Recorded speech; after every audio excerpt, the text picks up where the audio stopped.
এক বুজুর্গ ওলি আল্লাহ ছিলেন এক এলাকায়। ওই বুজুর্গকে বাড়ির থেকে একটু দূরে একটা মূর্তি বানাইছে, বড় মূর্তি বানাই উনি পূজা করে, আর সব তো কুফরি শিরকি যত হারাম কাজ করে। তো এলাকার লোক এটা পছন্দ করে না, কিন্তু ওই দুষ্ট লোকের কারণে তারা পারে না। তো ওলি আল্লাহকে বলা হইলো যে এরকম ব্যাপার আপনার অনেক বুড়ির মতো গাছ আছে, তিনি আপনি ভেঙে দিতেন। তিনি তারিখ নির্দিষ্ট করলেন, নির্দিষ্ট করে ঠিক আছে গেলেন। তো ওনার অনেক লোকজন গেছে, যারা ওই ফাঁসিক ফুজ্জার গুলি এগুলি এত সাহস পায় না বাধা দিতে। তো বুজুর্গ একটা মুগুর নিয়ে গেছিলেন। তো মুগুর নিয়ে গেছেন, তো তারা বলে যে হ্যাঁ এরকম করলে ক্ষতি হবে, সেই হবে, বড় একটা পাথরের মূর্তি। তো উনি যখন প্রথম ডানার দা আঘাত করেন সব জোরে, হাতটা অবশ্য হয়ে গেল। ডানার যখন অবশ্যই গেল, কাফেরা চিৎকার শুরু করছে যে বলছে ক্ষতি হবে। তো ওই বুজুর্গ উনি ওইটা আবার বাম হাতে নিচ্ছেন, বাম হাতে নিয়ে আবার জোরে আঘাত করলেন, তখন বাম হাতটা কিন্তু অবশ্য হয়ে গেল। তারা তো খুব হইচই শুরু করলো। তো বুজুর্গ তখন কি করে ডান পাদা আঘাত করলেন, পা দিয়ে লাথি দিলেন। লাথি ডান পাটা অবশ্য হয়ে গেল। তার হোক হইচই শুরু করলো, শুধু বাম পাটা সুস্থ আছে।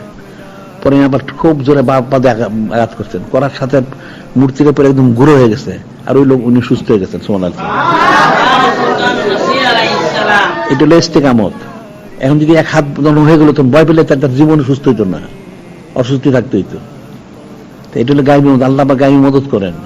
ভয় পাওয়ার কি আছে এখানে? আবার বলেন ওয়ালা তাহিনু ওয়ালা তাহজানু আনতুমুল আ'লাউনা ইন কুনতুম মুমিনিন। তোমরা চিন্তিত হও না, পেরেশান তোমরা কামিজের উপর যদি মুমিন হইতে পারো। তো মুমিন হোক না মানুষটাই তেয়ে যায়, তাই তো মুমিনই হয় না। হারাম কাজ করে সারাদিন কেমনে হবে? আর যে খেলা বদল তো ওয়াদা দেশে ঈমান আনতে হবে। ওয়াদা আল্লাহুল্লাযিনা আমানু মিনকুম ওয়া আমিলুস সলিহাত।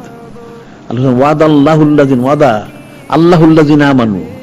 আল্লাহ ওয়াদা করতেছেন যারা ঈমান আনবে, মুত্তাকি হবে, আমিলুস সলিহাত, নেক কাজ করে। আমিলুস সলিহাত মানে নূরে মুজাসসাম হাবিবুল্লাহ হুজুর পাক সাল্লাল্লাহু আলাইহি ওয়াসাল্লামকে ইত্তেবা করবে, সুন্নাত পালন করবে। যারা ঈমান আনবে, ইত্তেবা করে আমলে সলে করবে, তাদেরকে আল্লাহ খেলাফত দিবেন। আল্লাহ ওয়াদা করছেন ওয়াদা আল্লাহুল্লাযিনা আমানু মিনকুম আমিলুস সলিহাত লা ইয়াস্তাখলিফান্নাহুম ফিল আরদ কামা ইস্তাখলাফাল্লাযিনা মিন ক্বাবলিহিম। অবশ্যই অবশ্যই আমি তাদেরকে খেলাফত দেব, যেমন পূর্ববর্তীদের খেলাফত দিয়েছি। আল্লাহ ওয়াদা করছেন। তুমি ঈমান কই, মুত্তাকি কই, আমলে চলে তো নাই।